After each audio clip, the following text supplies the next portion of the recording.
I'm an anti-feminist because I think it's oppressive. I think it's anti-male. I think it's anti-femininity. Now, it may be a very weak Brexit, but I tell you what, Brexit of any kind and leaving those treaties as well. That's the best ever interview. Michael Parkinson, you got nothing on this bloke.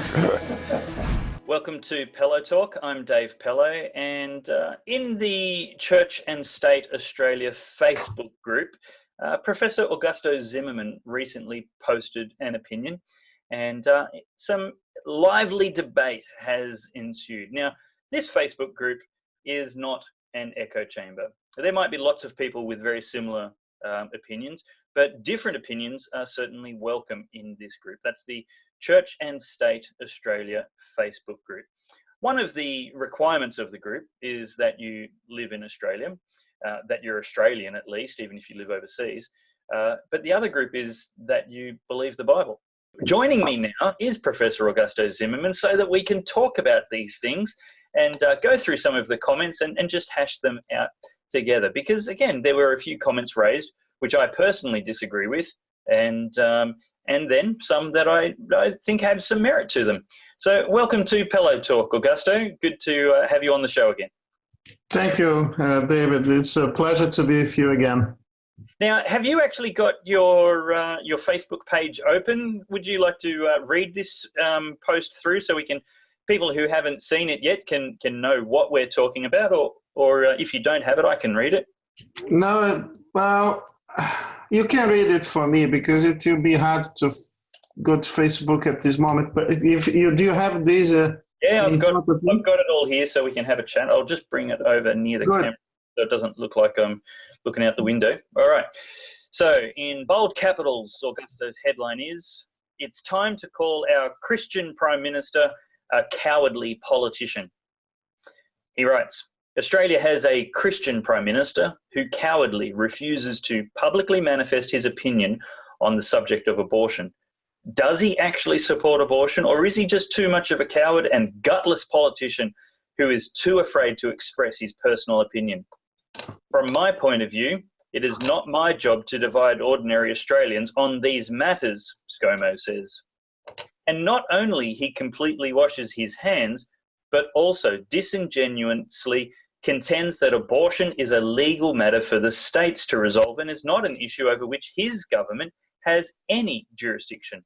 As a constitutional lawyer, Augusto continues writing, "I must inform this confused individual that abortion is actually a federal government issue because taxpayers have no choice but to fund most of the abortions through Medicare, hiding abortions under the category of D and C. Because ScoMo has always been a great source of disappointment to me when it comes to upholding Christian values, I no longer expect anything good to come from the Christian PM." End quote, Professor Augusto Zimmermann. Them's fighting words, Augusto. Well, look, it's not the first time that he takes a very weak position on the subject of abortion.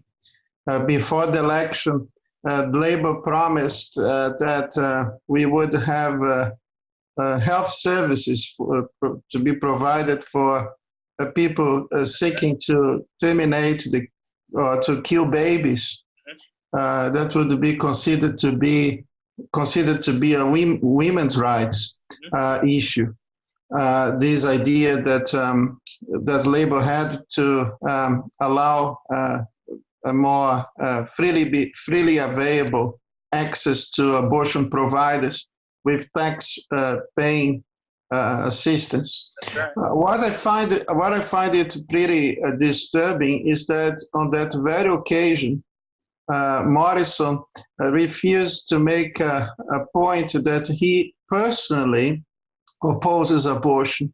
It would be already, if he took this instance, a rather, I must say, weak position. But he said that this is too controversial and too insensitive an issue for him to discuss. So he basically refused to be discussing this matter, which would be really normal for a person to have an opinion. And especially because he claims to be a Christian, he might know or should know that abortion is the killing of an innocent baby, and there's no problem for a Christian to have courage to express an opinion, and not even that he was capable of doing. No, I do agree. I'm very disappointed that that ScoMo has declined the opportunity to state a very clear position on the ethics of terminating a human life in a mother's womb. 96% of biologists agree that each human life begins at fertilization. This is a statement that he should be comfortable to make over and over and over and over again. It's not an appeal to scripture. It's an appeal to that authority which lefties are happy to rely on entirely when it suits them and it's convenient. They claim 97% of scientists agree that global warming is a crisis caused by human behavior, and therefore we should change our entire society at any cost to subscribe to the agenda that they've laid out as a consequence.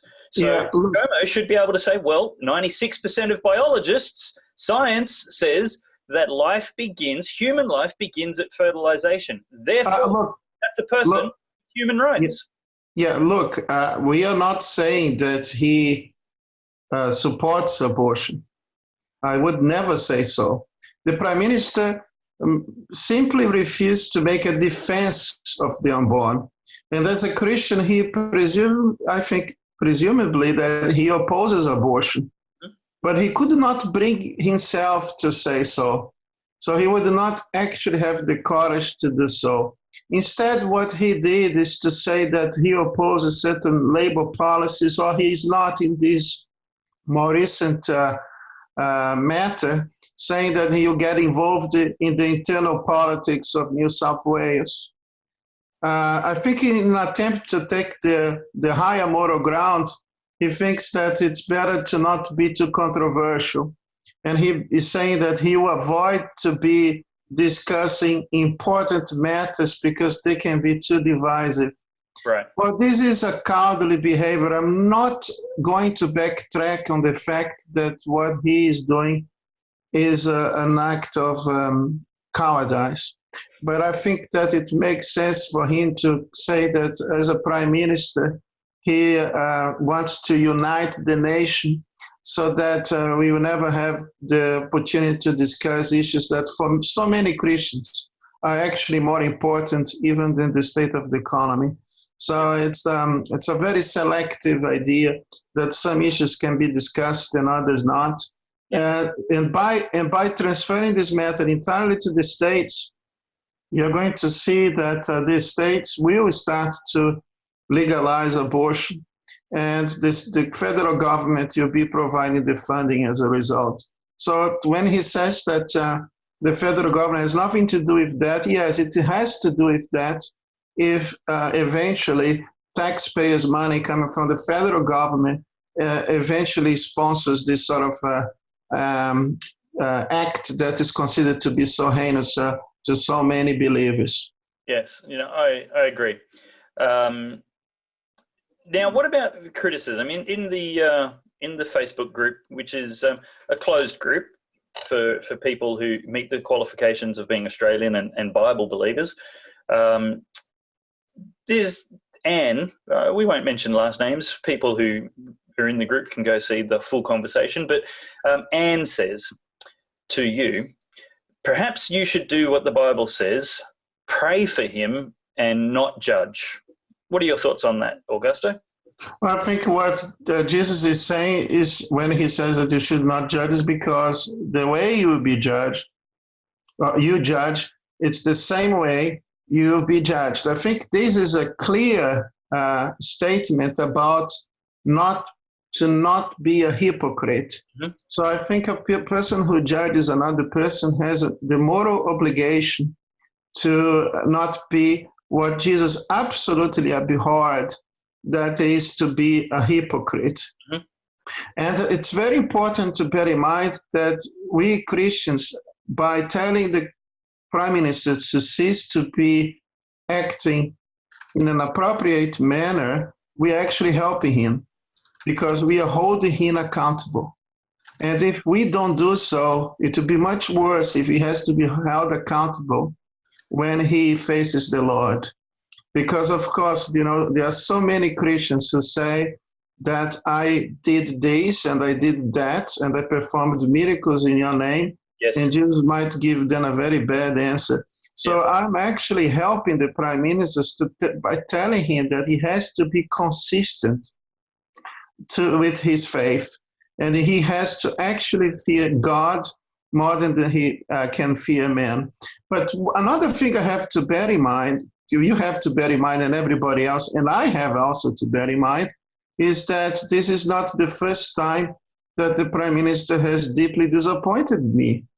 Think about, for instance, with Asia Bibi, a fellow believer in Christ in Pakistan. I went on television to seek and beg for her help, for the help of the government to this poor woman who was facing the death penalty. And Scott Morrison was entirely quiet about this. I don't understand what kind of person is this who actually couldn't care less about the fate of a fellow believer. Then, after so much pressure, the government came with a very strange solution, saying that if nobody else helped her, they would think about the matter. Well, when it comes to help a person, when it's a humanitarian issue, we shouldn't help for others. We should do it by ourselves. Yeah, no, that's fair. So what you're saying is, in response to Anne's statement that you should do what the Bible says and pray for him, but not judge him. Look, I've got some thoughts on that myself, but your position is that... Well, we could spend the whole day talking about this because there's so much to say. There is. So we want to cover it quickly and efficiently. But look, what you're saying is that in Matthew chapter 7, I believe it is, where Jesus says, judge not lest ye be judged, he's actually giving a whole chapter on how to judge, which starts with the invitation that you need to be prepared to live by the same standard that you offer for other people. Absolutely. And I agree with that. In John 7:24, we actually see Jesus very explicitly telling that we shouldn't judge like other people do, just looking at the surface, but we should judge with righteous judgment, looking beneath the surface and looking at the full context and depth of things. And so it's clearly a parameter for where we should be judging. So, and another thing is that another passage that is so important in this discussion that's normally misquoted is Romans 13. Yes. Jesus says that you have to obey authority because and the reason as to why we obey authority is because they do good by punishing evildoers and protect those who are good and law-abiding. Yep. But of course, the government that operates in an opposite manner, it's actually ceased to have the proper legitimacy and authority that has been conferred by God according to his moral law. So if we were to obey authority, regardless of authority does, we would be obeying the commands of Adolf Hitler during the Second World War if you happen to be a German. Yep. I think it's such an outrageous statement because you're actually telling people that we should obey the commands of evil rulers who actually even shed the blood of the innocent. Mm-hmm. We should never allow this sort of thing to go uncommented because it is actually defaming the name of God, because it's associating him with wicked and evil rulers. And that's not what that passage actually conveys. No, I think you're exactly right. There are limits to God's instruction to obey those who are in authority. Peter, the Apostle Peter, when called before the rulers, said, "Should we obey you or should we obey God?" When instructions are literally contradicted. So you know what? It's certainly the case that there's not a blank check from God for governments to do whatever they want without criticism from the church.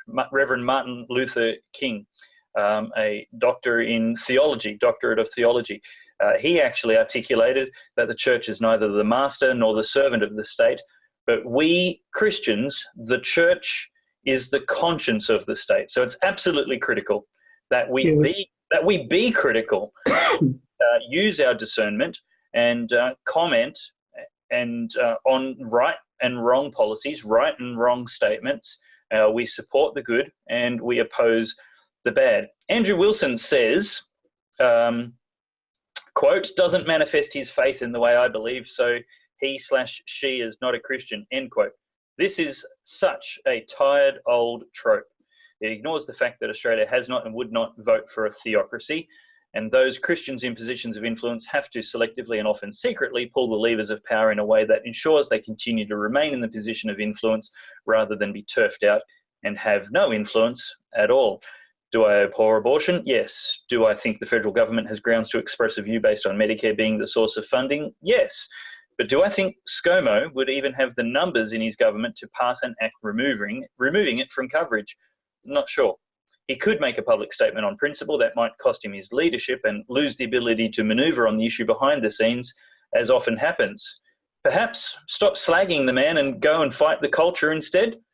We wouldn't be in this position if people hadn't drifted towards darkness, ignorance, and apathy in the first place. End quote. What are your thoughts on that, Augusto? Well, I think that's where the problem lies, when we have the lack of capacity to understand that politicians operate under pressure.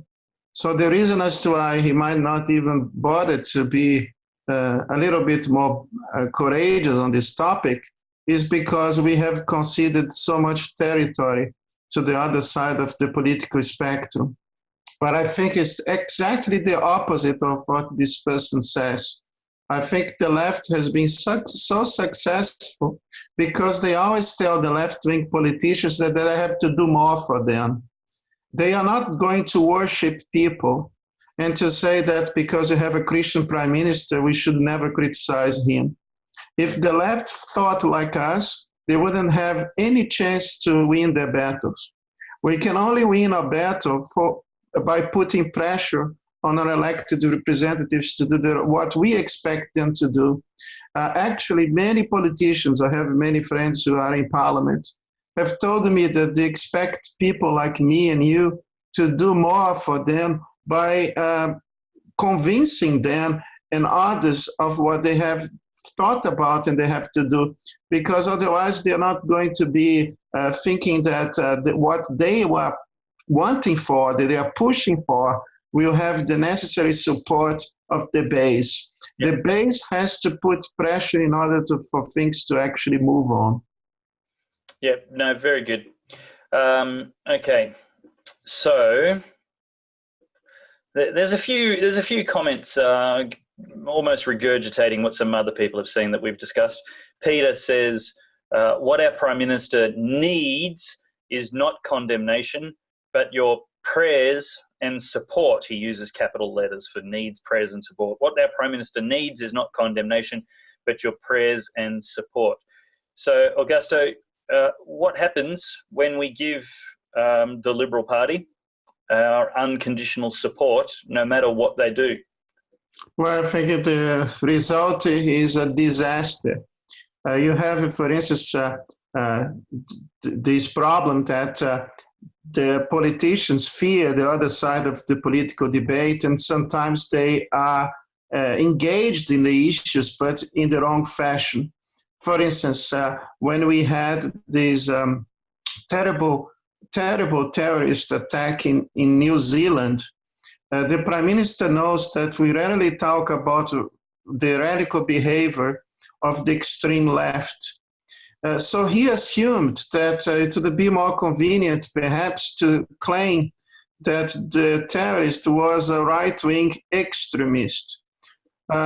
Unfortunately, this is a very bad use of terms because many in the mainstream media consider Christians to be right-wing extremists because they support moral values, strong moral values, strong morality. Sure. So what happens here everybody in the same is that he didn't even know that these terrorists happen to be eco-fascist.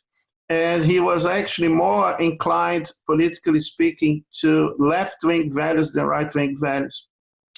And he took this as an opportunity to say that the media needs to be controlled. And that's a very bad idea. Even this idea of religious freedom is being perhaps misconducted because of the lack of proper biblical worldview. Yep. Christians should never fight for blasphemy law by stealth, meaning that we should create laws that prevent people from exercising in a democracy the right to free speech. So if we do not teach the government to do the right thing, being able to do so, if you don't tell them what the Bible actually says or what kind of biblical principles should be applied, then we'll always be defeated in the political debate, and this country will move from bad to worse. It's my moral duty as a Christian to honor God and not man. And if I had to go before Scott Morrison to talk to him, I would fear God and not him. Yep. Look, I hear this all the time. There's a lot of people who think that the command to pray for those social leaders who are in authority means that those people must therefore be exempt from criticism. So I just ask these people this question. Did Jesus pray for the Pharisees? Because they were the social leaders in his day, and his word says to pray for those who are in authority. So he, unless he's going to violate his own word, he would have had to pray for those who were in authority when he was walking the earth, and that would have been the Pharisees. The same people he criticized very robustly and very severely for their bad ideas, for their injustice, and for their bad character. So the second question is, should someone who identifies as a Christian be exempt from criticism? Should they get our unconditional support? And then whatever they then answer, I point out to them that Kevin Rudd said he was a Christian and took many photo opportunities outside his church on Sunday morning. And it would be ridiculous for someone to suggest to me that I should not criticize Kevin Rudd's bad ideas or Scott Morrison's bad ideas. We want to support good leadership and we want to oppose bad leadership so that we get good leadership. We want to give currency to the good and opposition to the bad. Do you know what? And another thing is that one of the reasons why Scott Morrison decided not to be bolder on this issue of abortion is because he thought this would potentially be too controversial. Mm-hmm. But he was not afraid of embracing the radical feminist approach when it comes to that terrible problem of domestic violence in Australia, whereby his government sponsored the demonization of men in this country in a way that is utterly destructive of the families in this country. As a commissioner, I have seen so much pain and suffering coming from fathers who lost access to their children, who lost property, and some of them, of course, are not any longer amongst us because they have taken away their lives, because they have committed suicide. It's one of the leading causes of suicide, this domestic violence industry, that sometimes is based on false allegations, where people are therefore alienated from their own children. And then we have a so-called proud Christian prime minister actually embracing a very destructive feminist ideology that is causing so much harm and pain to countless families in this country. I find it despicable, and I reserve my right to speak out on this subject. Yeah, very good. Now, let me see this other comment here. We'll wrap this up in a minute. Beth, here we go, comment from Beth. How is it that society shudders at the thought of the death penalty, yet it's okay with euthanasia, but doesn't approve of concealed carry of weapons, but thinks abortion is humane? This is the world that we live in, and only a few of us think there's issues that need addressing. Gee whiz. So yeah, some contradictions in values there. With we see this at the moment. We've got people on one hand advocating, are you okay day, where you have to ask someone and try and help them to not commit suicide. We've got millions of taxpayer dollars invested in suicide prevention, and then on the other hand, we're trying to help people commit suicide with legalizing euthanasia. Yes. And even to the point of not telling the general public, as it has recently happened when the government decided to create sort of commissioner who will be, or I don't know the name now, but I think they're calling her a commissioner who will be in charge of suicide prevention in Australia. And her statement is that she will be concerned about the different cultures in Australia and the fact that there are some cultures that are perhaps more inclined to tolerate the taking away of a life, by the person, him or herself. But one thing that was very interesting, I just must say about this because I think it's important, is that this person refused, or perhaps by lack of knowledge, or because this is too controversial to the government, to acknowledge that the rate of male suicide is higher than the rate of female suicide by 10 to 1, perhaps. It's just like a remarkable difference, yeah. And most of these suicides are connected with the way these poor men have been treated at the family courts when being innocent and being faithful husbands. They had their lives completely destroyed, and they barely see their kids and have to pay perhaps even more than half of their salary in child support payments. So it's just really despicable. I have just written an article about this, the link between parental alienation and child support payments, that it's undeniable. So, Augusto, it's obvious that you reserve the right to criticize the Prime Minister, whoever he is and whatever he believes, when he does wrong. But let's try and end this on a positive note. And don't be sarcastic about it. What do you applaud Scott Morrison for? What's he done well? What do you like about the way he's done things since he took over from Labor's alternate leader, Malcolm Turnbull? Well, I think it's good that sometimes he is comfortable to allow himself to be filmed attending a church, for instance. It's a very healthy thing to do. I just want to make the point very clear that it's not good enough to be pleasing the Trojans and the Greeks at the same time. So it's almost like, in a certain sense, wanting to please the whole world. A person might end up displeasing everyone. So I think it's a little bit of this thing about going to church is a very good thing. And it's a very healthy thing, and I applaud him for doing so. But actually, we have to, but because he claims to be a Christian, I would expect him then to even do more than people like the previous prime minister. When people say, look, now we have a Christian prime minister and how wonderful it is.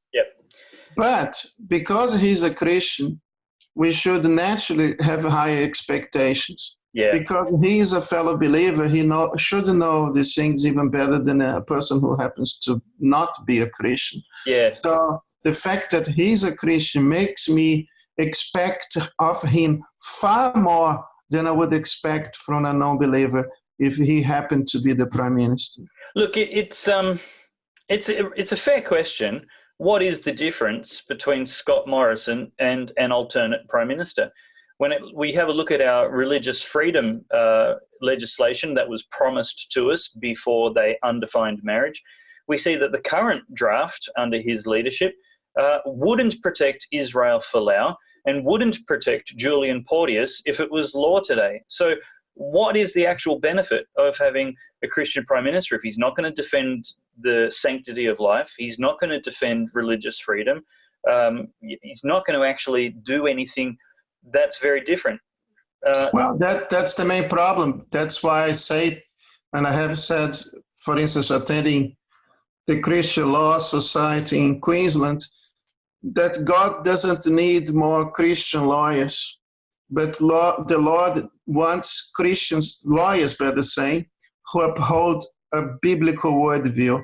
Exactly So I right. think the problem with Scott Morrison is that he's a Christian, but he doesn't have a consistent, comprehensive biblical worldview or view of the reality. So basically, that's a major problem with him, that he needs to better develop. I hear what you're saying. I frequently say, I don't need my plumber to be a Christian. I just need him to know what he's doing, be good at his job, fix the pipe, unblock the drain, and get the job done. It's nice if he's a Christian, but that's not what I'm paying him for. I'm not paying him to be my spiritual leader. With a prime minister, I don't need him to be a Christian to get the job done. It's nice if he does, but if he is a Christian and doesn't do the job that we've hired him for, then that's not good enough, and he deserves to get criticism for the job that he's doing. But here's, I think, the part where we have to be humble, and that is we have to take responsibility for this. The fact is, it's probably impossible politically for Scott Morrison to do anything about abortion and survive to fight another battle, another election, and stay in. And that's on us. We have to, at the same time, not let him off the hook. He can't do anything about it politically because we don't demand pro-life politicians. So on the same hand as we have to understand he probably can't do anything, we have to demand that he does until there's such a change in the culture that he can do something about abortion. If it's true that he can't do anything about abortion, but would if he could, then it's time to change that. And the way we change that is by demanding pro-life politicians. Yeah, and it's not only on this topic in particular. You mentioned religious freedom, for instance, and the point that I see, I don't make this perhaps point that I might get into trouble by making this point, but I don't like deception. And I think this whole idea about religious freedom that actually does not deliver religious freedom tells me that there is something intrinsically wrong going on. Yep. For instance, his refusal to support freedom of speech is no short of absolutely appalling. Mm-hmm. If you actually know what Scott Morrison has stated on the subject of free speech, you would be entirely convinced, as I am, that he does not like the idea of freedom of speech, which is such a fundamental right in a democracy. Yes. And he has always been telling people that he doesn't like people having bold statements, and that's why perhaps he doesn't make a bold statement when it comes to this issue of abortion. Yep. But look, we need a strong leader. We need a leader who upholds the biblical worldview. And I don't think that a person who doesn't have a proper regard for free speech ultimately will give Christians a good name in this country.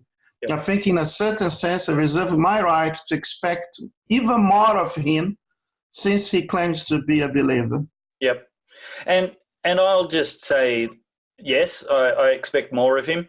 And I want to repeat that statement, that it's wrong for us to expect more of our politicians unless we're prepared to demand more of them. Exactly. Be vocal about it when they do the wrong thing, and be vocal about it when they do the right thing. And here's the key, is we have to give them our full support when we find a good one. And that's done in local election campaigns. We have to find the best candidate, the pro-life candidate, the pro-freedom candidate, and whichever party they're from, when we find them, we have to give them all of our support, not just our vote, but donations, our volunteer hours to help them get elected and help other people vote for them, and put up their sign in our yard. And we have to write letters to them and encourage them and tell them they're doing the right thing because they represent these critical issues. If we're not prepared to change the culture and change the political currency that these people trade on, we have no right to expect any different outcome. I couldn't agree more. I think you put this in a perfect way. It's always lovely talking to you, Augusto, and exploring these issues. If you would like to chat about this more, let's join the conversation. It'll be in a blog post on my website where you can comment beneath that. It'll be on YouTube where you can comment beneath the video in the comments there. We'll also post it in that group, Church and State Australia. If you haven't joined it, if you're a Christian and believe the Bible, which I guess is redundant, if you believe the Bible, and if you're an Australian or live in Australia, we'd love to have you in that group where we can chat about these things further. And of course, Facebook, Twitter, Instagram as well. And don't forget to get the awesome books by Professor Augusto Zimmermann about the Christian foundations of our common law traditions in England, America, and Australia. It's an excellent trilogy of books that's very readable for both the tradesman and the academic as well. It's got a little bit in there for everybody. So thank you again for writing those, Augusto. Thank you very much. It's a great honor. And let's continue to pray for our Prime Minister, Absolutely. but also be engaged in these important debates. Very good. I think it's like action and prayer together. Then we can change this nation. That's right. Very good. Well said. Love to see you in the comments. If you haven't subscribed to my newsletter and you want to get updates, you never know when I'm going to get kicked off social media. Touch wood, it hasn't been yet, but you can get irregular updates in your inbox when you go to davepellowe.com and subscribe to the newsletter there. And this episode was brought to you by many people from Pellowe Talk Partners. Good luck boycotting them. Bye for now. Bye-bye.